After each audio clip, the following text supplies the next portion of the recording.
Dobutamina, quando iniciar, como prescrever? Precisa sempre da cabeça de pressão para prescrever?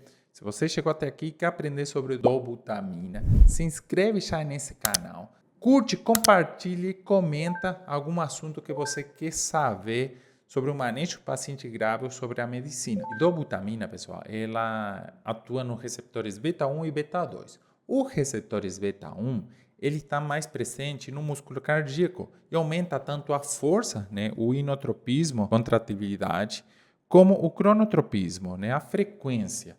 Mas o inotropismo é o mais frequente, mas também está presente nos beta 2, que eles diminuem a resistência vascular sistêmica, ou seja, vasodilata, uma vasodilatação lá periférica. Pode ser diluída em soro fisiológico, glicosado, e exclusivamente via endovenosa, não pode ser intramuscular nada, tá? Pode ir em acesso venoso periférico sem problema nenhum. E atenção a esse detalhe aqui, a dose de ação é de 2,5 a 20 microgramas quilo minuto. Se você não sabe calcular em micrograma quilo minuto, você está um pouco ferrado. Usa alguma calculadora ou assiste minhas aulas onde eu explico como calcular micrograma quilo minuto. Dentro da comunidade tem várias aulas com dicas para isso. E também está a AR calculadora para você utilizar e calcular também a dosagem das drogas. Mas ela sim ou sim tem que estar nessa faixa de ação.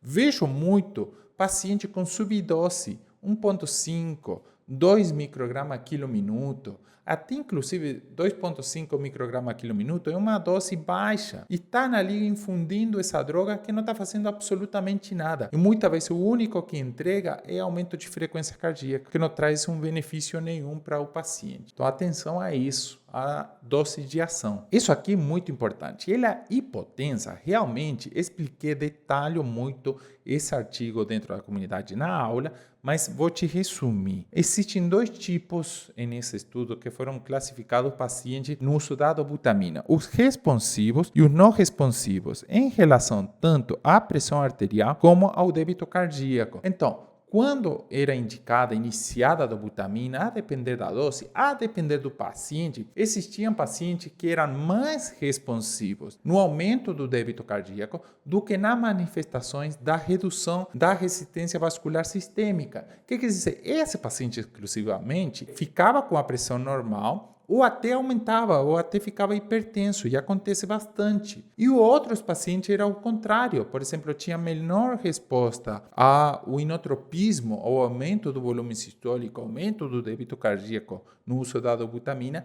e tinha uma maior manifestação dos beta-2, reduzindo a resistência vascular sistêmica, então ficava mais hipotenso. Veja um caso, por exemplo, paciente em choque cardiogênico. Já nos diz o caso, né? O paciente já está até hipotenso. Por um infarto extenso, eu inicio o inotrópico a dobutamina, por mais que ele ache em alguns receptores, está um músculo morto, ele não tem ação, então ele não vai ter uma contratividade muito boa. Mas a manifestação da redução da resistência vascular sistêmica vai ser mais frequente, então esse paciente provavelmente vai hipotensar. Então não é raro ver paciente em choque cardiogênico com dobutamina e noradrenalina. Aí temos outro caso. E se está hipotenso, inicia sim noradrenalina, porque esse paciente precisa melhorar essa pressão. E também inicia a dobutamina. E tem outros casos que um paciente com uma miocardiopatia dilatada e está levemente hipotenso, um edema de pulmão, e se inicia a dobutamina, esse paciente pode até hipertensar e você precisa associar um nitrato junto. Então veja como ela atua a depender do paciente e a depender da manifestação dos receptores. Então não temos como afirmar que ela hipotensa, tá? Isso é um mito. Rapidamente, indicações: insuficiência cardíaca, perfil L, perfil C, ou insuficiência cardíaca, fração de ejeção reduzida, indicação clara quando necessário, tá? Quando há uma descompensação. Choque cardiogênico tem indicação também, ainda mais se mantém má perfusão, né? TEC alargado, diurese diminuída, GPCO2 que estou mostrando aqui alargado, saturação venocentral menos de 70, e atenção que esse aqui, pessoal, não se indica como o único padrão. Vejo muito isso. Coletomagaço venocentral, está menos de 70 a saturação venocentral, inicia a dobutamina. Não, pessoal. Tem uma aula, inclusive, aqui no YouTube, procura aqui no meu canal, que eu explico a saturação venosa central. Dentro da comunidade tem várias aulas e eu detalho profundamente como utilizar a saturação venosa central para monitorar. E também o delta CO2, tá? O gap CO2. Parâmetro muito fácil. Coleta uma gasovenosa central da via distal e uma arterial pareada. Se o CO2 há uma diferença maior de 6 nele, há uma chance de que realmente seja o fluxo. E essa curva é exponencial. Quanto maior a diferença do gap CO2, um gap CO2 de 10, de 12, se estamos falando de fluxo, de débito cardíaco. Então, provavelmente ali sim tem uma indicação bem formal de idobutamina. Se você já corrigiu tudo, por exemplo, volemia. Disfunção do ventrículo direito no TEP, uma indicação